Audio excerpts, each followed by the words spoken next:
I don't think I really need to introduce Professor Matt because I've done it this like 3 times already.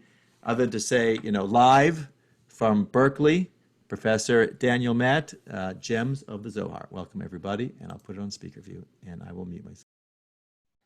Great, Ari, thank you. Good to see you again. We're going to explore a little more Zohar this evening. I want to start by responding to a question that Howard sent via Ari relating to Shekhinah. And I think I'll use this as an opportunity to share screen to take a look at this PDF here. This is that diagram of the 10 Sefirot, and we'll explore that a little bit more. Actually, for tonight, there are 3 Sefirot that are relevant. So while we have it, let's take a look. Keter, you remember the crown on the head of this divine organism, this divine body, this androgynous divine being, including male and female. So Keter is the crown on the head. Sometimes it's also called the Holy Ancient One, Atika Kadisha in Aramaic, the Holy Ancient One. So that will be mentioned tonight. And then really the 2 lovers, the 2 members of the divine couple, Tiferet, the holy, known as the Holy One, blessed be He, the Blessed Holy One, the masculine potency of God. Literally, Tiferet means beauty, but I think it's better understood as harmony. And Tiferet unites with Shekhinah, or Malchut. Malchut kingdom, and Shekhinah is one of her many names. So the union of Shekhinah and her partner is the goal of this whole system. And tonight, the passage we look at is going to refer briefly to Shekhinah, Tiferet, and the Holy Ancient One, Keter. So Howard had a couple questions about these teachings on Shekhinah that we looked at. The first one, I left out a word in the translation, Ein makom ba'aretz, there's no place on earth, panui min ha-Shekhinah, empty of Shekhinah. So the Hebrew has a word there that's not in the English, this word ba'aretz, in the land. In modern Hebrew, ha'aretz refers to the Holy Land, to Israel, but in rabbinic texts it means the earth or the world. So here it really means there's no place in the world. There's no place on earth empty of Shekhinah. And then Howard had a question about the relationship between number 1 and number 2. Number 1 says there's no place empty of Shekhinah, and number 2 says wherever Israel went, Shekhinah was with them. So in a sense, those 2 don't really seem to fit together very well. If Shekhinah is everywhere, then she's automatically wherever Israel wanders in Galut. So what's the connection? What's the sense to be made comparing those 2? Really, in rabbinic literature, you have, excuse me, you have many statements by different rabbis, and they don't all harmonize exactly. I would say that number 1 is emphasizing the immanence of God. That is a central quality of Shekhinah. She is the divine presence, the divine immanence in the world. So when we're speaking about Shekhinah as being the divine immanence, then that is everywhere. Number 2 is emphasizing a different quality of Shekhinah, namely her intimacy with Israel. God is in love with the Jewish people, and Shekhinah represents that divine passion, that divine love for the people. So here the emphasis is Shekhinah is always with them. Wherever the people wander, Shekhinah is with them. You might raise the same problem with number 3. Happy are the righteous, for they cause Shekhinah to dwell on earth. If Shekhinah is already on earth, then why do you need anyone to bring her to earth? But number 3 is emphasizing what it means to be virtuous. To be virtuous is to invite God into your life, to invite God into your home, to cultivate an awareness of God. So different statements here emphasizing different qualities. And we can discuss that further after we look at the passage.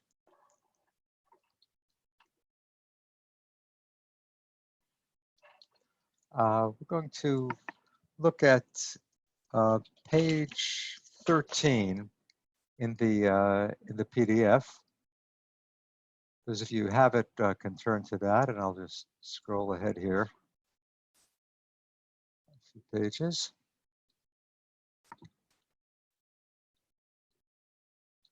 So this is where we'll start on page 13. This is a famous passage in the Zohar. It comes in the Torah portion, a Torah portion toward the end of the book of Leviticus, about the middle, a little bit past the middle of the Torah, but it's in one of the later books of the Zohar's commentary on the Torah. Rabbi Shimon is the hero of the Zohar. We've seen him a few times. Rabbi Shimon bar Yochai, Shimon, the son of Yochai. And he is talking about something we've been exploring, which is the nature of meaning in the Torah. What is there to the Torah, and how do we go beyond the literal meaning of the Torah? Rabbi Shimon is polemicizing against fundamentalists, against Jewish fundamentalists who only relate to the literal simple meaning.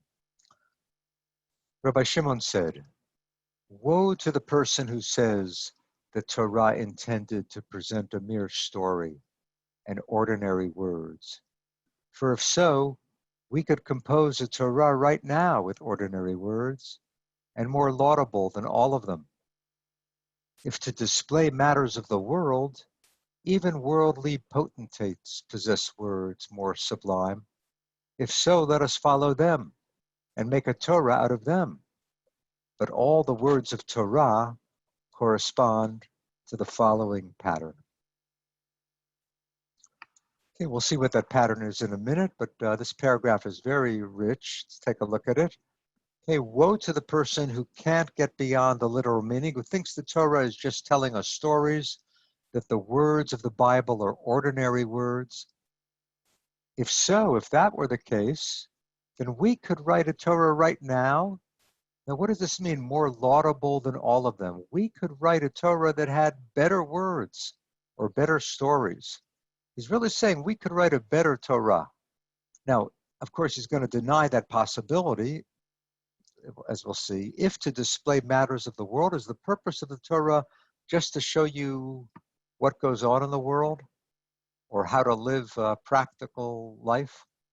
Well, in that case, worldly potentates possess words more sublime.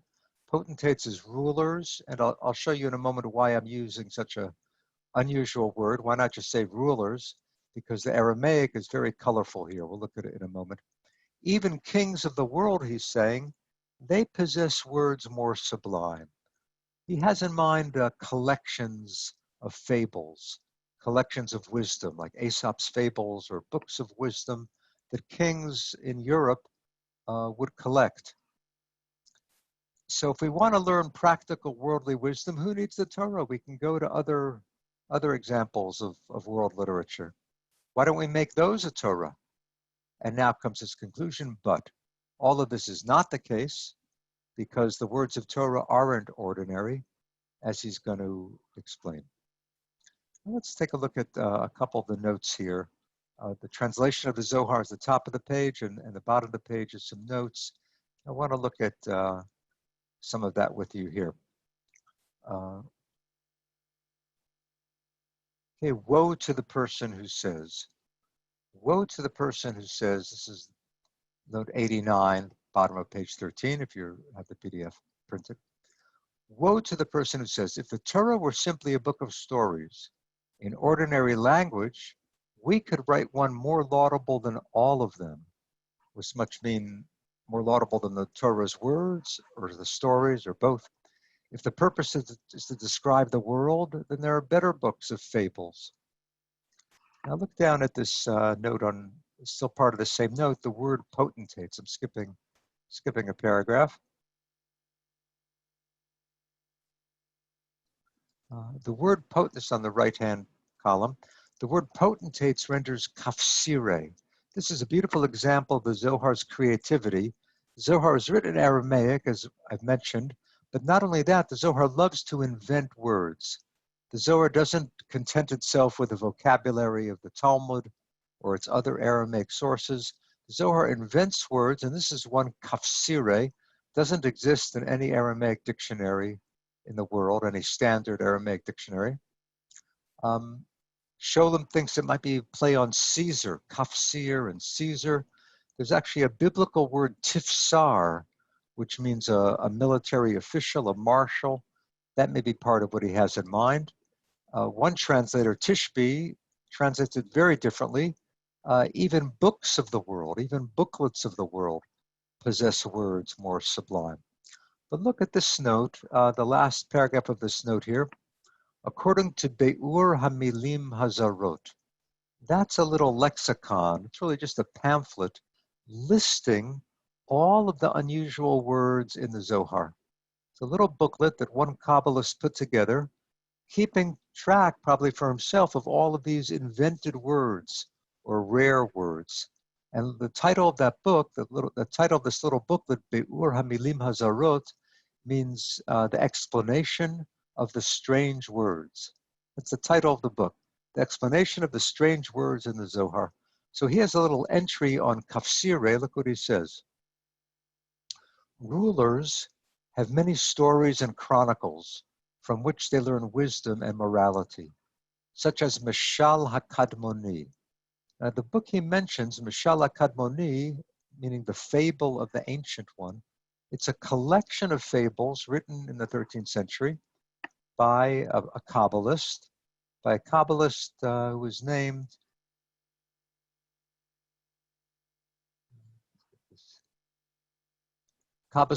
Isaac ibn Sahula. He was a friend of Moses de Leon. Moses de Leon, who wrote the Zohar, he had a colleague in Castile, in central Spain, who wrote this other book, a book of fables. So when Moses de Leon in the Zohar is talking about a book of fables, he may be referring to books like the book written by his friend Isaac ibn Sahula. That book itself was influenced by an Indian collection of fables, a very famous collection called Kalila Wadimna. And it's an example of what's called mirrors for princes. I realize this is getting a little complex, but hang on, because it's fascinating in terms of the reality of the Zohar, the realia, the social reality of the time. So there's a genre of books called mirrors for princes. These were books designed to instruct new kings. If a prince was about to ascend the throne or had just ascended the throne, they wanted books to be available to give some guidance to the prince, not really about administrative affairs, more about how to handle people, human nature, how to be successful not only in conquering, but in ruling a country responsibly and nobly. So that genre is called Mirrors of Princes. And this particular book, Kalila Wadimna, was translated into various languages, from original Sanskrit perhaps, and through Arabic. And it reached Spain, translated into Castilian, that's early emerging Spanish language, under the auspices of Prince Alfonso. Okay, this was the prince who became King Alfonso X, very prominent king in the history of Spain. He's called Alfonso el Sabio, Alfonso the Wise. He was the king when the Zohar was written. He is actually referred to occasionally in the Zohar, alluded to. And so this King Alfonso, when he was still prince, he commissioned a translation into Castilian of this book that was intended as a book of wisdom for princes. And that may be what the Zohar is referring to here. Potentates of the world, Kafsire de Alma, these kings of the world, they have collections. He's talking about a collection of wisdom written for the current king of Spain, the contemporary king of Spain, Alfonso. It's just a beautiful example of the Zohar's creativity, inventing a word. So what is he doing here? He's inventing a word because he's referring to something that is of 13th century Spain. You remember the Zohar is attributed to Rabbi Shimon, who lived in the 2nd century, and all Kabbalists today, all Hasidim today, they still believe the Zohar goes back to the 2nd century, but really the Zohar was written in the 13th century in Spain. Here, Moses de Leon is alluding to something of 13th century Spain, and I think that's why he uses an invented word. Why? Because he's really dropping a hint. He's dropping a hint about his own creativity his own inventiveness. My friend Neil Eisenberg mentioned to me recently, very recently, that it's fascinating how the Zohar is using fiction to convey truth. Right? The Zohar is an invented world, pretending to be much more ancient than it is. It's trying to find new meaning in the Torah, and it's doing it in this wildly creative way. So let's go on with the passage. Come and see. We've seen that phrase before. It's almost a paragraph marker in the Zohar. Rabbi Shimon has said that there's deeper meaning, that it's not literal. We shouldn't be content with the literal. Let's look a little bit more deeply. Come and see. Come and see. The upper world and the lower world are evenly balanced. Israel below, supernal angels above. Now, let me just point out that word at the top of the page, beha'alotcha, that's the name of a Torah portion near the beginning of the book of Numbers. I said the book of Leviticus. This is really not the end of Leviticus. It's near the beginning of Numbers. The Zohar on Numbers, on this particular Torah portion, beha'alotcha, about lighting the menorah in the Mishkan, that's where we find this passage. Okay, the upper world, the lower world are evenly balanced. What does he mean? The upper world is the world of heaven, the angels. The lower world is the earth. The balance is Israel is below, the angels are above. Okay, this is typical Zoharic chauvinism, right? Israel is the center of the world. Israel below is parallel to the angels above. That's the balance that he's describing. Of the angels is written, he makes his angels spirits. Okay, the angels are spiritual beings. This pertains to the celestial realm. But when they descend below, although they descend, they don garments of this world. If they are not clothed in a garment befitting this world, they cannot endure in this world, nor can the world endure them. Okay, what is he saying? An angel is spiritual, but when the angel descends to earth, it doesn't manifest as pure spirit. It takes on a garment of this world, which means the angel appears in human form. You may recall the story of Abraham greeting three men who come by his tent, and those three men turn out to be angels, and they announce to Abraham and Sarah that Isaac will be born. That's an example of an angel taking on a garment of this world, manifesting in human form. And Rabbi Shimon is saying if they don't do that, if they don't take on a garment befitting this world, then they can't handle the world, and the world can't handle them. The pure spiritual angels couldn't endure the gross corporeal nature of the world, and people couldn't handle the intense spiritual power of the angels. So for the benefit of both parties, the spiritual being takes on a physical form. Okay, that's his statement here. You could say, come and see. When something spiritual comes down to earth, it has to take on physical form. If this is so with the angels, then concerning Torah, who created them and created all worlds which exist for her sake, okay, we'll come back to that bracketed statement in a moment. If this is so with the angels, then concerning Torah, when she descends to this world, okay, Torah is feminine, Torah is she. When Torah descends to this world, if she does not clothe herself in garments of this world, the world cannot endure. Okay, so what is he saying? He's really, he set up an analogy. The angels take on physical form when they come to the world, and the Torah does the same. When the Torah comes into the world, it doesn't come as pure, unadulterated Torah. It comes in a certain garment. It comes clothed in a garment. He hasn't said what that garment is, but that's what he's saying so far. Now let's look for a moment at that bracketed line, who created them and created all worlds which exist for her sake. He's attributing a lot of power to Torah. He's saying Torah created the angels. We don't find that anywhere in the Torah. Torah created the angels and created all worlds. Torah created the world. Now this is based on a Midrash. Let's take a look at this note. Note 91 in the right-hand column. if this is so with the angels, okay, if they must assume physical form when they manifest below, then certainly when Torah is revealed in the world, she must appear in an earthly guise. And now the statement I want to look at with you, the paragraph. The statement that Torah created the angels and created all worlds reflects a view in the Midrash that Torah was God's instrument when he created the universe. It says in Breshit Rabba, beautiful Midrash on Genesis, quotes a verse from Proverbs, I was by him as Ammon, a nursling. This is wisdom speaking about its relationship, her relationship with God.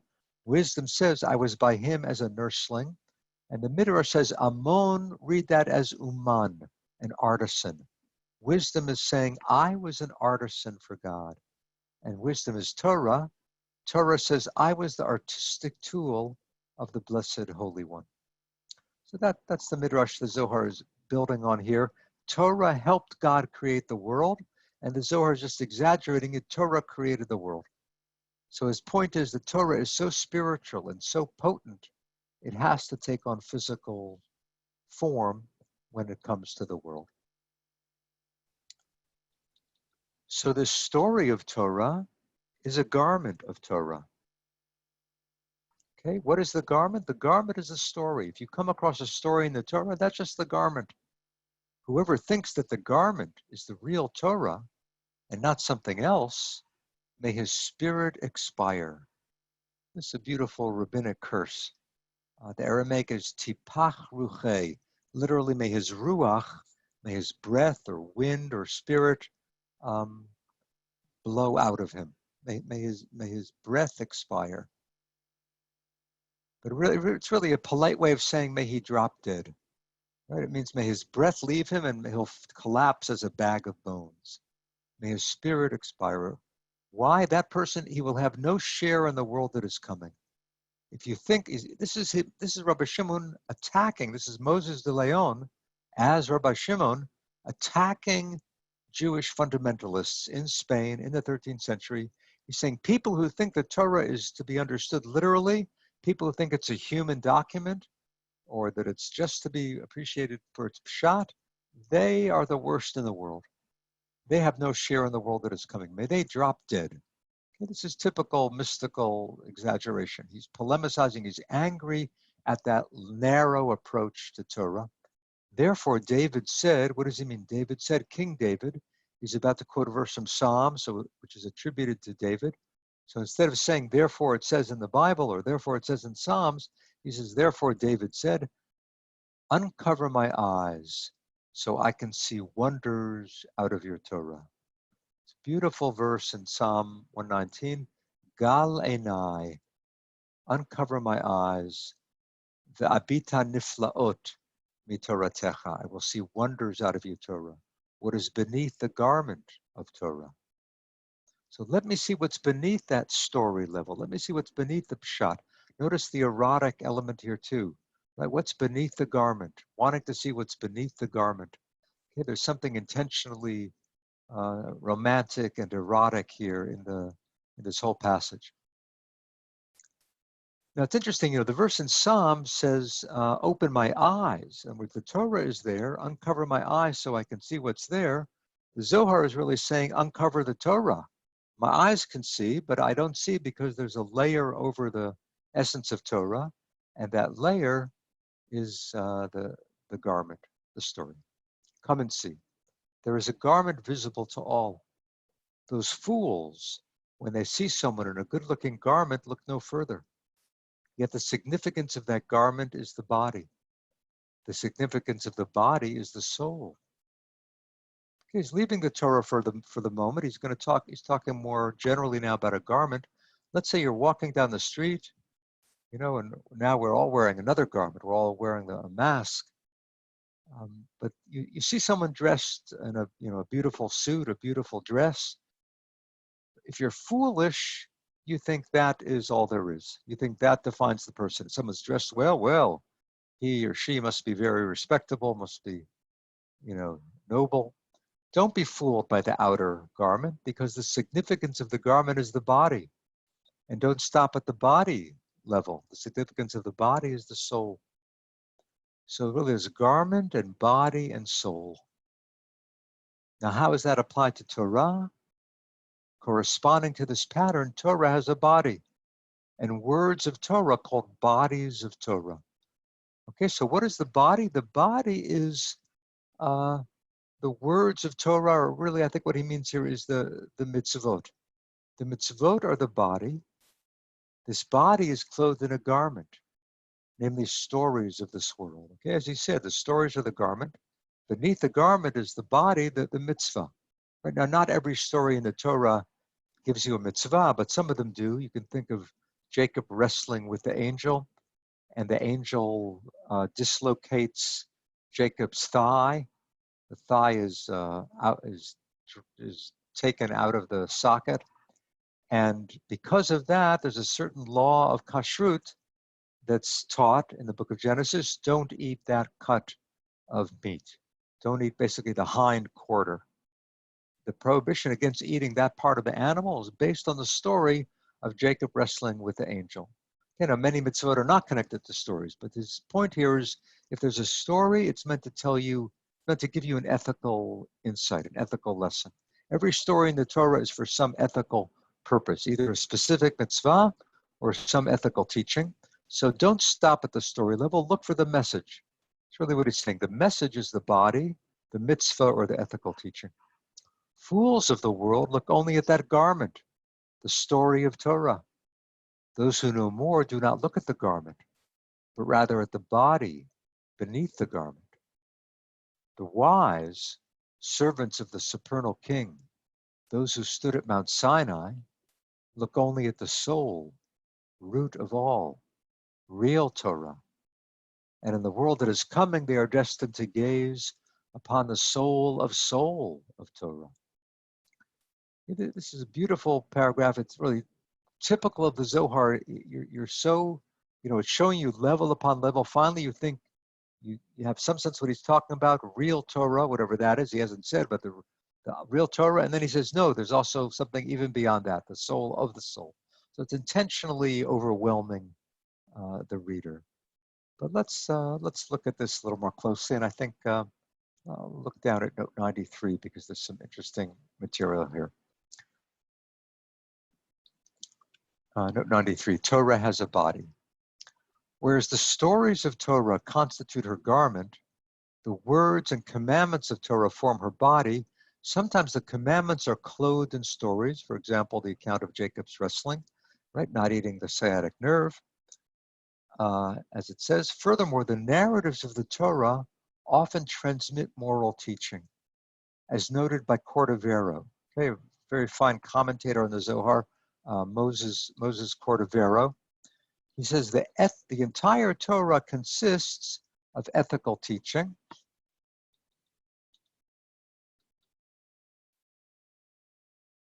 So I'm going to ruin my screen for this.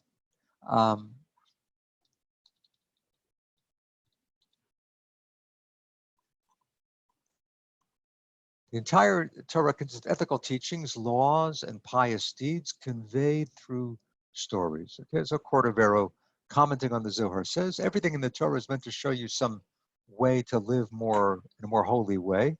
That's the message, that's the body. The garment is the story. Fools appreciate only the stories, neglecting her words of teaching. Those who know more, they don't linger on the garment, but concentrate on the Torah's message and mitzvot, the body.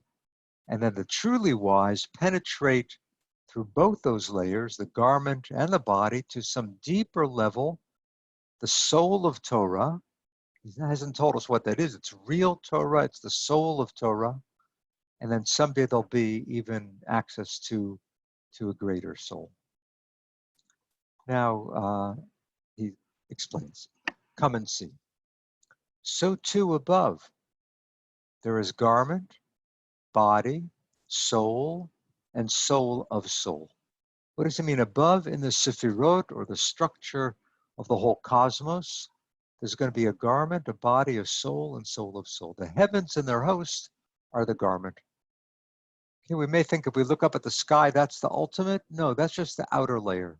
That's the garment. If we look up at the clouds, at the sky, that's just the clothing of what? Assembly of Israel is the body. Now, Assembly of Israel sounds like it's the people Israel, but I think as we've seen before, Assembly of Israel is a name for Shekhinah. Right? So Shekhinah is the body behind that garment. The heavens conceal Shekhinah. Shekhinah is the divine presence, okay? Some teachings say she's right here. Some teachings say she's in Galut, in exile. Here, Shekhinah is garbed by the heavenly, by everything in heaven. So the heavens are the garment, Shekhinah is the body, who receives the soul Tiferet. Okay, the full name of that Sefirot is Tiferet Yisrael, the partner of Shekhinah. And notice that the Zohar is calling Shekhinah Assembly of Israel, and Tiferet, his full name here, Tiferet Yisrael. He's the soul within the body of Shekhinah, and Shekhinah is within the garment of the heavens. So you could say she is the body for the soul. Shekhinah is the body for the soul.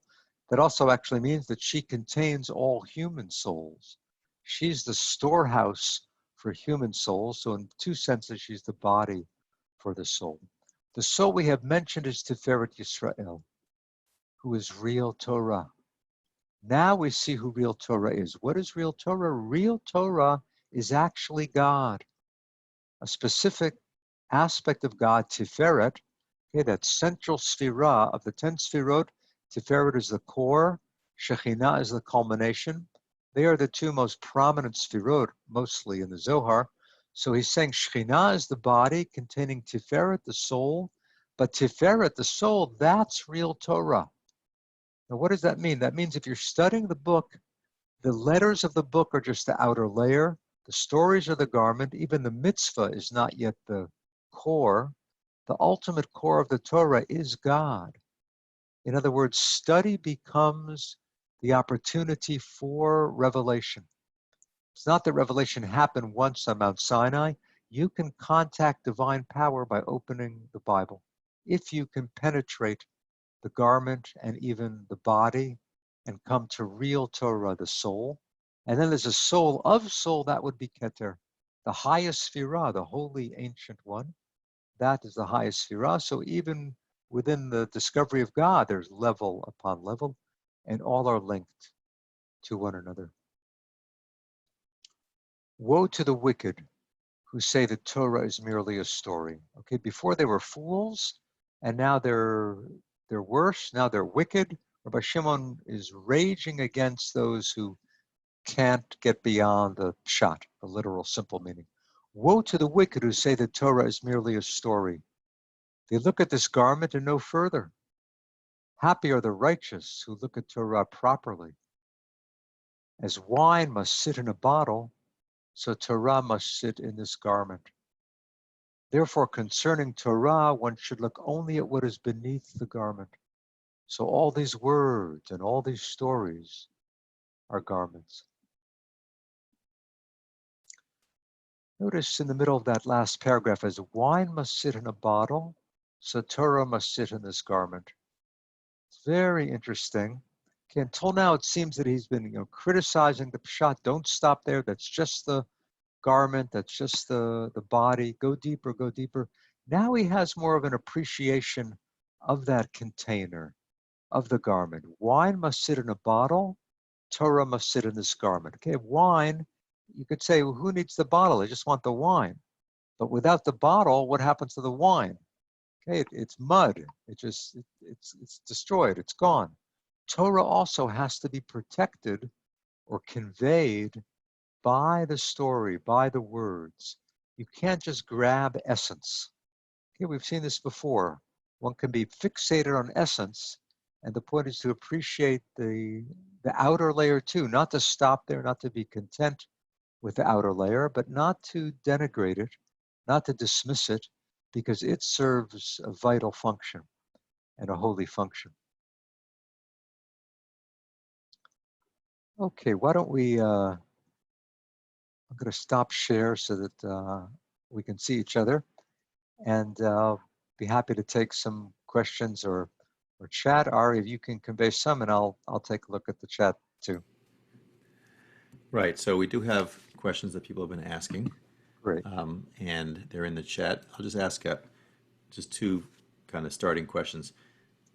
How often does Moses de Leon attack fundamentalists in the Zohar? Because it may be that you've selected particular pieces in which he is attacking them, or it may Yeah, be that the whole book is full of this yeah, type of attack. So that's my first question. good question. I would say I've picked probably probably three or four of the most extended discussions about the levels of meaning in Torah.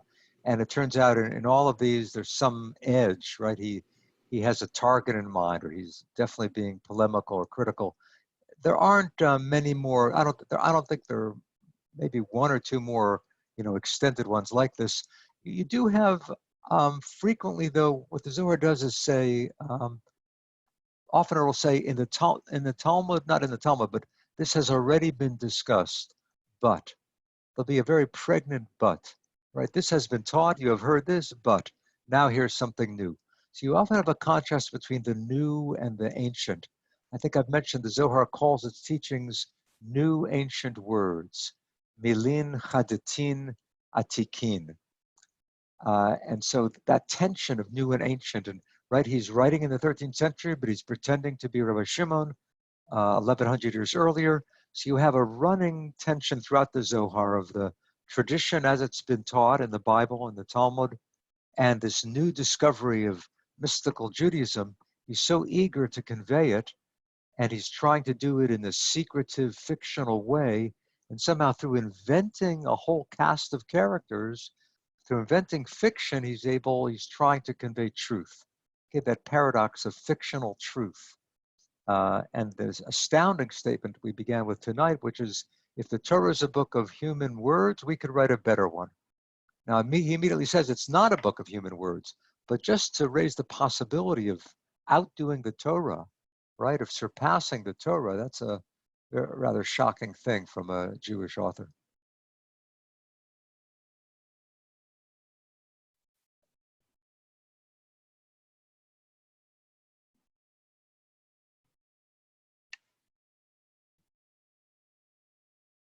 Ari, are you muted, or I can, Yeah, sorry, I yeah, had muted great, myself. great. Cheryl asked a question, and that is, in the old days when they used to read from the Torah, they actually read it in scrolls.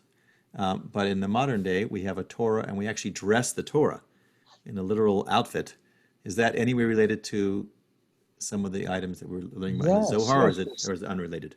Yeah, it's definitely related. I'd say it begins, already there in the book of Proverbs about wisdom, right? Wisdom is God's nursling, or wisdom is God's companion, and together wisdom and God create the world. So there's a feminine wisdom and a masculine divinity in that biblical picture.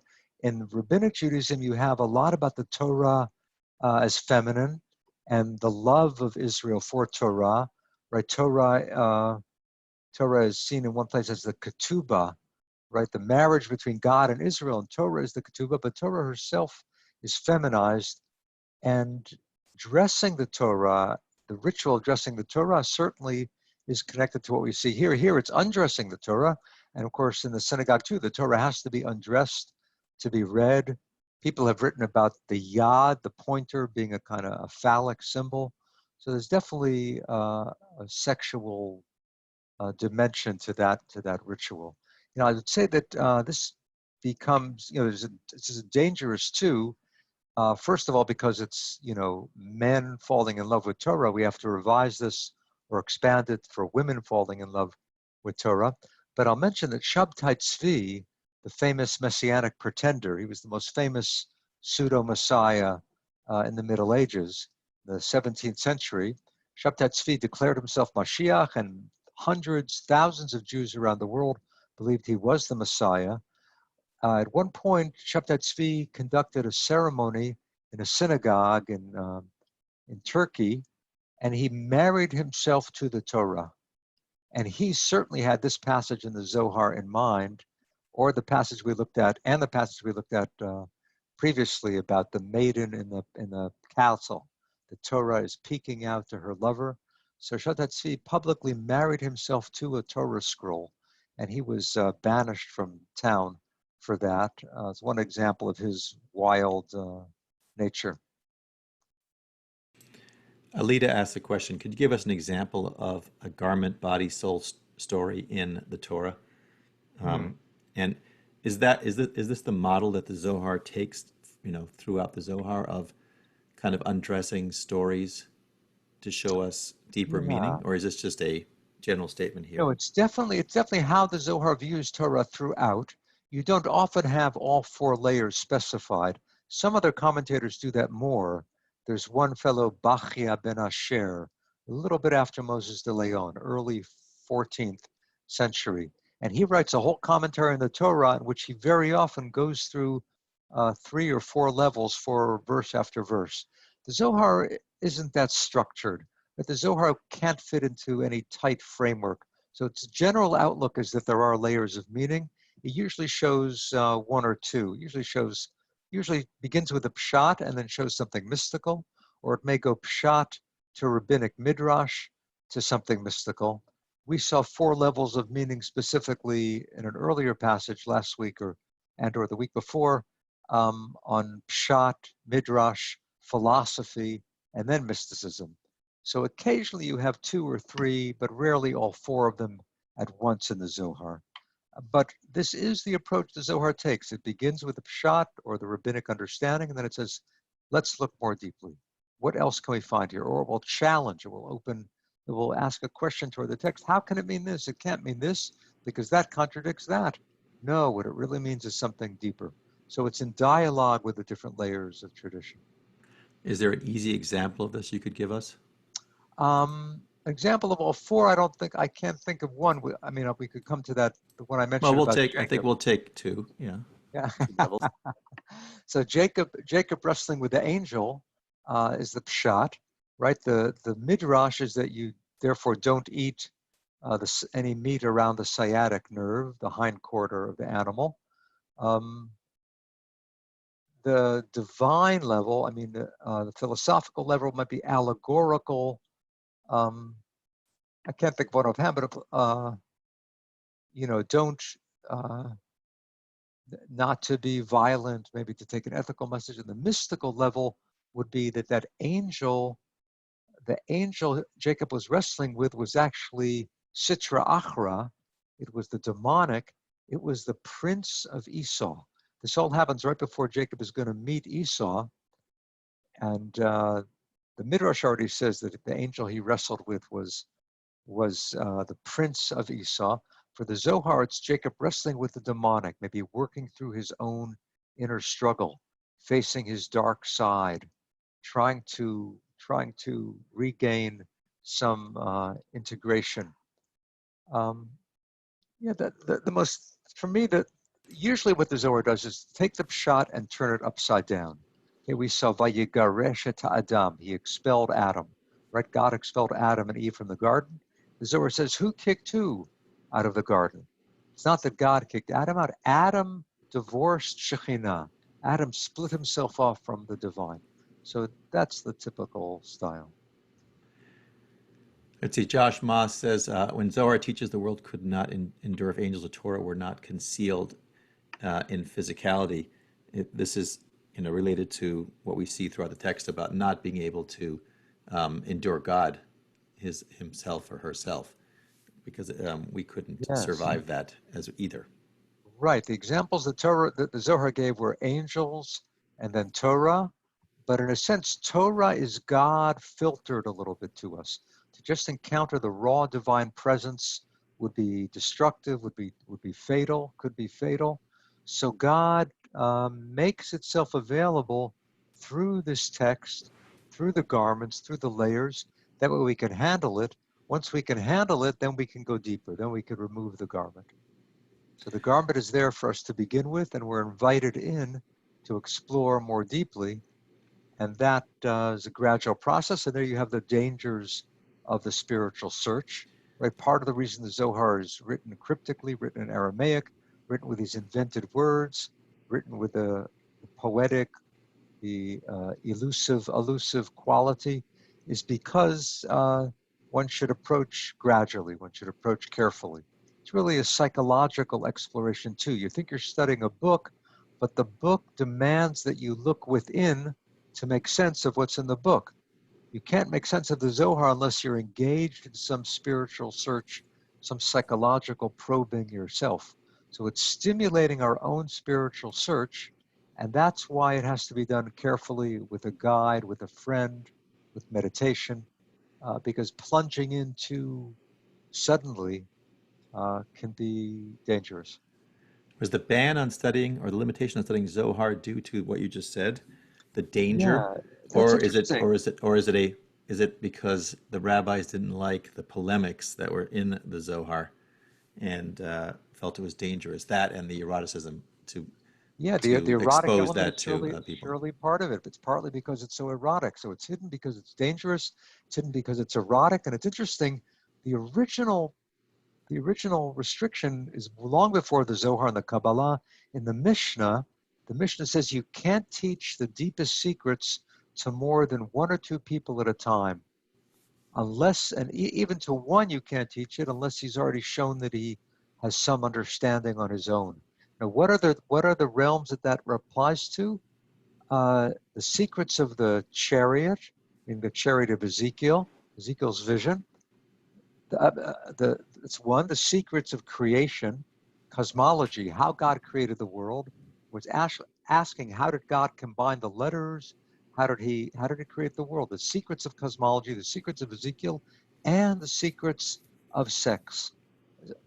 Not exactly that, the secrets of forbidden marriages, the secrets of what's permitted and what's forbidden, which marriages are permitted and forbidden. That was considered, along with God's throne and God's creation of the world, those things could only be taught to one or two people at a time.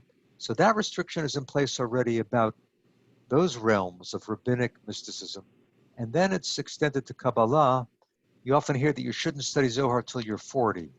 That actually comes from Islam.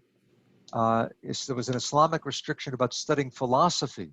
You shouldn't study philosophy till you're 40 because it was considered too threatening. The Jews took it over and applied it to philosophy, and then they also applied it to Kabbalah. But that was not universally followed. Cordovero, who I mentioned, Moses Cordovero, lived in Tzfat. He says 20.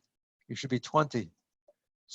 But it's almost the same point. You should reach a certain level of maturity before delving into the spiritual and the erotical and the deeply psychological.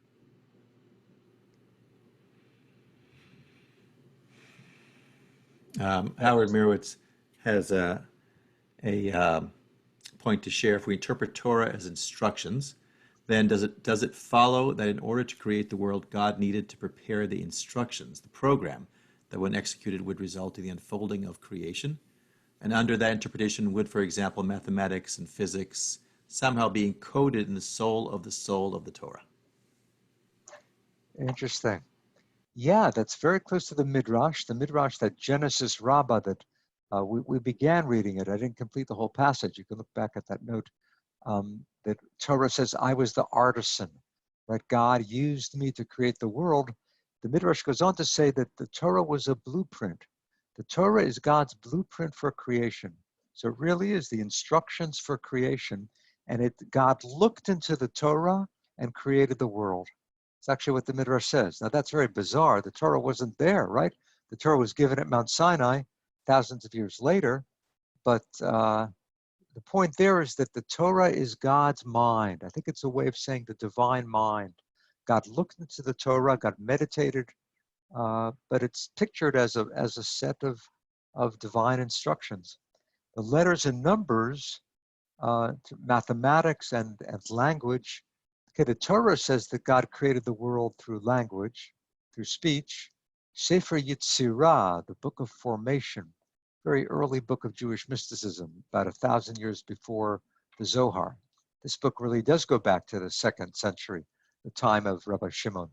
The Sefer Yetzirah, the book of formation, was composed in Palestine, in Eretz Israel, sometime around the year 200. And there it says that God created the world through the 22 letters of the alphabet and the 10 sefirot. Now, we've been studying the Sfirot, but when Sefer Yetzirah says Sfirot, it doesn't mean Keter, Chochmah, Bina, Chesed, Gvura. It's not the full Kabbalistic system of Sfirot. What does he mean? The numbers 1 to 10. That's what the word sefirot means. The root is the same as the Hebrew word mispar, number, samach payrish, to count, to tell, to retell, right, to recount. So sefirot means numbers, the numbers 1 to 10, and Sefer Yetzirah is saying God created the world through arithmetic and speech, through language and speech, through letters and numbers. When you were translating, you spent, was it 18 years 18 translating? years, yeah. How long would it take you to how much time did you spend on each like little Line. piece, like what we just did Uh, right now? How long would it take you to unpack that? I would That say I started, when I started doing it, we began the project in 1998. And the first year or a couple of years, I was doing 11 lines a day, 11 lines of the Aramaic of Zohar, translating it. But eventually I got to a page a day, basically 40 lines of Aramaic, a page translating, but then another day writing the commentary to that. So the passage we did tonight, see, it's about probably, I mean, this particularly longer because it's such an important, vital passage, and many people have translated it, and I spent more time on this than many others. But something like this, probably, I don't know, a week. I don't know, because it'd be translating, commentary. There are other stages involved because I didn't just translate from the Zohar's Aramaic. I went back to manuscripts of the Zohar, and I basically reconstructed the Aramaic text of the Zohar before translating each day. So I would do a lot of that. Prep work was very demanding too. That's why it ended up taking so long. It turned out to be about a volume every 2 years, or 9 volumes I did, 18 years. But the first few volumes took longer, and then about a year and a half a volume, I guess, the last 4 or 5. It was an amazing adventure, and I'm glad to have made it out in one piece, in peace. you made it out of the orchard. Can you tell us about the class that you teach, the ongoing class? Like, Yeah, what are you sure, learning right sure. now?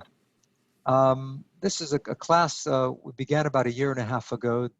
I teach once a week on Zoom. It's called Zohar Zoom. And we began from the beginning of volume 1 of the Pritzker Edition, my translation. We do about as much as we did tonight, about 5 pages, four pages of the English. The Aramaic is distributed as well. Some people follow along in the Aramaic or the Hebrew as they read the English, but I do it intending it for people who have very little background or no background, to have some basic background of Torah or what certain terms mean, but I assume very little. But there are rabbis in the class who follow in Aramaic, and there are people who know next to nothing, and most people are somewhere in the middle. So we do 6 weekly meetings, 6 weekly Zoom meetings, and then take a break for a few weeks. And I've been doing that for about a year and a half now. We're now nearing the end of volume 1 of the Zohar Pritzker Edition. We're on Torah portion Noah, and we're actually discussing Noah and the flood and the pandemic and what we can learn. You know, we really get spiritual support and help, as I'm sure you do in your group. It's amazing to come together and study Torah. We need it so much now. So it's another version of what you're doing, a little more focused and extended and intense, perhaps, but not radically different than what we did this evening. I should say not all the passages are this dramatic or earth-shattering, but I'm skipping very little. Occasionally I skip something if it's just too technical or something I just don't want to teach. But generally we're going through everything, and we look at things pretty closely. Okay. And I'll give Ari the description that he'll send out to you all. You can take a look, and there's some sample videos of 3 or 4 meetings over the past year or 2, year and a half, that you can take a look at. Alita wants to know if your work on the Zohar for so many years and your continued work on it has changed you in any way that you didn't expect. It certainly has. It's hard for me to even know. I've been so immersed in it. My wife can answer that better than I can. She claims I was beaming every morning working on it, but I remember times, getting tired too. Every day I would get tired of it and need a break and go for a swim or a hike and then in the middle of a lap, figure out something that had puzzled me all morning. I think it's, looking at the passage tonight, it's really given me a deeper appreciation of not being content with the surface. I mean, we all know that, we all learn that. So growing up is not to be fooled by appearances, but in a deeper way in terms of Torah, in terms of personality, relating to people, just trying not to react immediately to an epiphenomenon, some surface, saying what's the person feeling, what's troubling that person, why did he or she lash out at me? Trying to look more deeply psychologically. I think it's helped me do that. I think it's deepened my appreciation of Shabbat, of Torah, of simple things. It's deepened my appreciation of simplicity because it's so complex. My original attraction to Jewish mysticism was really Hasidic stories and Hasidic tales. And I began studying Hasidic texts, and they quoted the Zohar. And that got me into Zohar, and I took a long 40-year detour to Zohar, now kind of coming back to simpler form of Jewish spirituality, because the Zohar is complex, and I think we have to simplify what's there. So it's given me an appreciation of the complexity and a yearning for simplicity. We're at the end of our time, but Rabbi Spitz had asked to say a few closing words. So if it's okay with you, I'm going to unmute him. I'll ask him to unmute. So Rabbi Spitz. It was good to see Ellie. Thank you. So I just want to first say how wonderful it is to go through the 4 screens on my computer and see so many familiar faces. And I want to acknowledge my colleague, Rabbi Dennis Linson, but a shout out to 2 Rebbitzins who I haven't seen for a little while, and that's Sherry Krause and Dahlia Podwall. And just to say what a wonderful classroom this is to be able to share time of Zohar together. I want to do, taking my lead from Ari, since CBI is co-sponsoring, with a couple of advertisements and then some closing words to thank Danny. And that's to say that next Tuesday at 7:30, I'll be interviewing Professor Elliot Dorff, who is the premier ethicist within the conservative movement, on ethical questions related to COVID, both for hospitals and for synagogues and for our own homes. So 7:30 next Tuesday. And I continue my Psalm a Day next week, Tuesday, Wednesday, and Thursday at 10 o'clock. Psalms 41, 42, and 43. And now to thank Danny and to thank Ari. First, to thank Ari. This happens almost every day, the opportunity to learn. But as Ari noted last time, he doesn't usually do evening presenters, but this was the rare exception to do so with Danny Matt, Professor Matt. And the study of Zohar is more appropriately done at night because of the sense of mystery of the nighttime. And every time for each of these sessions that I've studied with you, Danny, you being our guide has allowed me to slow down and to have something come to the foreground which I haven't noticed. Tonight it was your footnotes and the quality of commentary that brings in the outside world, the Sanskrit tales that Alfonso, the prince, translated, that is alluded to in the particular word chosen in the Pseudo-Aramaic, is just a source of delight for me. And to know that the Zohar is a harvest of traditional Jewish past, but like all great creativity, of the world in which Moshe de Leon lived. And I wouldn't know that without your footnotes. I wouldn't know it without your teaching. Well, I'm a pulpit rabbi, which means I'm in the business of noticing the significance of names and giving a blessing. And so I want to acknowledge that the name Daniel has 2 significances in this moment. One on the Midrashic level. Our Torah needs commentary. It's dream state on some level. And the Zohar, more than any of the commentaries, seeks to delve, as we learn tonight, into those layers of dream analysis. Daniel is the great interpreter, the last dream interpreter in our sacred Hebrew scripture. So he is the Joseph of a much later time. And it feels appropriate that our guide of understanding the layers of Torah through Zohar is through a Daniel. But there is one other significance to Daniel, and it's his one halachic significance that I am aware of. And that is the one architectural rule for a synagogue is that it has to have a window. Now the pshat is that Daniel, when he prayed in jail, prayed toward a window. And so the rabbis say when we pray, any structure has to have a window. But of course, the rabbis take it one step further. And they say, why do we need a window? Not just because Daniel prayed that way, but because when we look out through a window, we see the heavens, we see God's creation. And then other rabbis, those Hasidic masters, added to that. And they said, no, it's not only that. It's because when we pray, when we seek to draw close to God, we have to bring the outside world in to our world too, and to imagine how we're seen and incorporate the outside world. And so your footnotes tonight is expansive for me, for I assume all of us, in terms of bringing in the outside and seeing the perspective it brings to the inside. And so Daniel, Professor Matt, thank you for being my guide. Thank you for being our guide.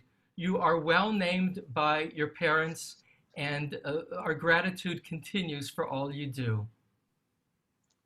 Thank you so much, Ellie. You helped me appreciate Zohar so deeply. Thank you. Thank you, everybody. Thank you for joining us for this three-part series. And just a taste, really. It really was gems of the Zohar. I'm hoping we'll do another maybe three-part series in the future. If you would like to do that, you can email me. We'll make it happen. Great. And don't forget, if you want to really get into it, you can join Professor Matt's ongoing class. I will email you all that information. If you do join the class, please email me so I know, and I want to know what you learn. I hope this has given you another perspective on our tradition, a beautiful access to something that most of us never get a chance to learn, and makes us think differently when we do study the Pshat, the simple Torah, that there are layers there. So thank you for being with us. Thank you, Professor Matt. Thank you all. Thank you, Professor Matt's classmates from Metuchen High School for joining us tonight. Yes. Everyone, be safe out there. Be careful. And have a great Shabbat. Thank you, everybody. And if you're on the East Coast, go to sleep. Go to sleep, everybody. Shabbat Shalom. Bye-bye. Bye, Ahuva. Good to see you. Bye, David Wilner. Ofra, you're up late. Time to go to bed. Susan Glass, glad you're home. Alan Cortez, you're not working tonight. That's nice. Okay. I can see Hunter Kaplan over there, and Cynthia, I can see you. Good night, everybody. We'll see you on davening. If you're at CBI, I guess we'll see you Friday night on Zoom or on YouTube, actually. Good night, Faith Hirschler. Have a good one, everybody. See you later.